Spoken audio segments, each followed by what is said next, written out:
इशिता को पता चला अपनी आई का सच्चाई कि एक्सीडेंट किसने किया है। जी हाँ दोस्तों, जब नामकरण की बारी आती है तो इशिता पर परमजीत तरह तरह के बात कहता है, जिससे इशिता को बहुत गुस्सा आता है और बहुत कुछ सुना भी देती है।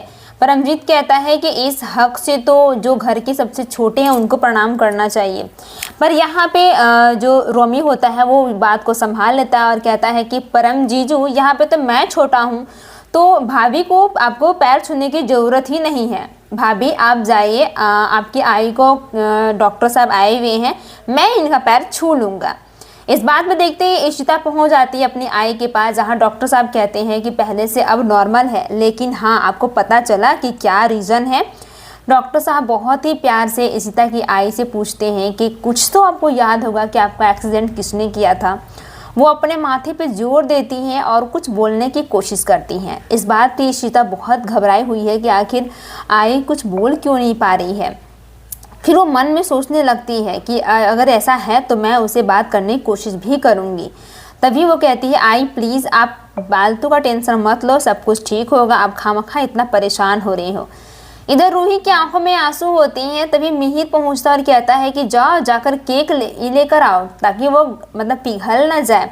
मिहिर कहता है, सर वो तो गाड़ी में ही रह गई थी। जब मिहिका रूही को खाना खिला रही होती है तो मिहिर पहुंचता है मिहिका के पास और कहता है कि तुमने वो लाया सामान जो आया था गाड़ी में। तो बोलती है नहीं। तो रूही बोलती है, जाओ जाके अक्का पहुँच लेकर आओ, वरना पता चला कि सारा जो जितना केक है ना और आइसक्रीम सारा गाड़ी में ही पिघल जाएगा। मिहिर को बहुत गुस्सा आता है मिहिर पर, कहते हैं फिर तुम चलाना शुरू करो, हम दोनों की बॉन्डिंग क्या है, जब देखो तब दोनों लड़ते रहते हैं और कोई तो काम है नहीं। जब मिहिर जैसे ही ये डिक्की खोलता है पता चलता है कि सारा जो है आइसक्रीम पिघल गया है। रूही के चेहरे पे स्माइल होती है ये सब चीज़ देखकर और वो जाता है मिहिर के पास। मिहिका को बोलता है कि वाओ आइसक्रीम तो और टेस्टी लग रही है, इतनी जल भुनकर पिघल जो गई है। वो मिहिका के ऊपर टन कसता है, जहाँ पे मिहिर कहता है, ओ मेरी मिसेज चलो कहीं घूम कर आते हैं, अच्छा लगेगा। तभी अचानक से इशिता की नज़र पड़ जाती है। डॉक्टर साहब बात करते हैं, फिर दो लेडीज़ आते हैं और उनको कुछ इस बारे में पता चलता है। तो वो कहती है कि मुझे पता है उस दिन जब ऐसा कांड हुआ था ना तो मैं वहीं पे थी और उस इंसान ने बहुत बुरी तरीके से आपकी आई का एक्सीडेंट करके भागा और उसके कुछ ब्लू कलर के थे जो लटक रहे थे और उसकी 3 डिजिट नंबर थे लास्ट वाली, इतनी फास्ट थी कि वो दिखाई नहीं दी, पर मुझे याद है। फिर मिहिर पहुंच जाते हैं सभी कोई उस गाड़ी का नंबर पता करने के लिए, बट पता नहीं चलता कि गाड़ी वो निकल चुकी होती है। तो इशिता कहती है कि मुझे किसी भी प्रकार से ये चीज़ पता करना होगा और दोनों लेडीज़ को थैंक्स कहती हैं। इधर जब रोमी पूरी घरवाले बैठकर खाना खा रहे होते हैं तो इशिता की सास माँ बोलती है कि इशिता तुम उसके लिए खाना निकाल दो। तो बोलती है कि मैं साथ में खाना खा लूँगी, वो उन्हें आने में थोड़ा लेट हो जाएगा।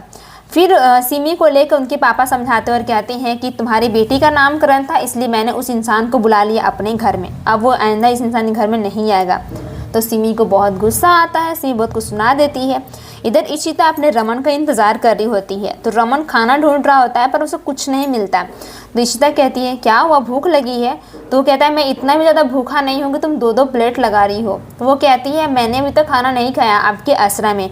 फिर इशिता वो सारी कहानी रमन के सामने कहती है और कहती है, क्या हम 3 डिजिट से पता नहीं कर पाएंगे कि ये काम किसने किया है? तो रमन कहता है, इसके बारे में पता लगाना होगा और ये बहुत ज़्यादा ज़रूरी है, जिस किसी ने भी ये किया है ना हम उसे छोड़ेंगे नहीं। इधर बाला बहुत खुश है और उसके लिए उसका बेटा जाता है ब्रेकफास्ट लेकर। तो कहता है कि समर कैंप के लिए मुझे ना ये करना होगा काम, तो उसके लिए मुझे देखना पड़ेगा। तो वो कहता है कि बाबा की, क्योंकि उनके पास पैसे नहीं होते हैं। इधर जब इशिता और रमन दोनों को पता चलता है कि वो पैसे रूही जाना नहीं चाह रही है तो वो सोचने लगता है कि किस बात पे रूही नहीं जाना चाह रही है और क्या बात है। तो इस पर वो लोग कहने लगते हैं कि हो सकता है कि आबा को ऐसी चीज़ करना होगा और इस चीज़ को लेके वो मन में परेशान हो जाते हैं क्योंकि उनके पास पैसे नहीं होते, उनका जॉब चला जाता है। तो वो इस चीज़ को बात मान लेता है और समझ लेता है कि बात कुछ अलग है।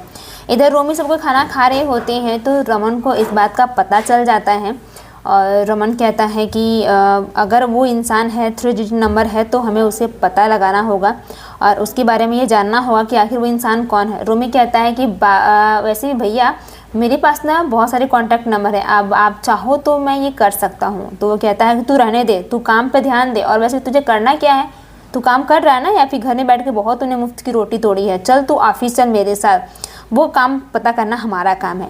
इशिता के मन में वो सारे सवाल चल रहे होते हैं, मन में टेंशन रहता है कि आखिर वो है कौन। पहुंच जाती है उस गैराज में, पर उस गैराज वाला कहता है कि 3 दिन पहले गाड़ी आई थी मेरे पास, लेकिन वो बंद कर चली गई है, मुझे उतना याद नहीं है कि 50 गाड़ियाँ हमारे पास आती है। तो आपको क्या लगता है, क्या इशिता पता कर पाएगी कि ये किसने किया? देखने वीडियो को लाइक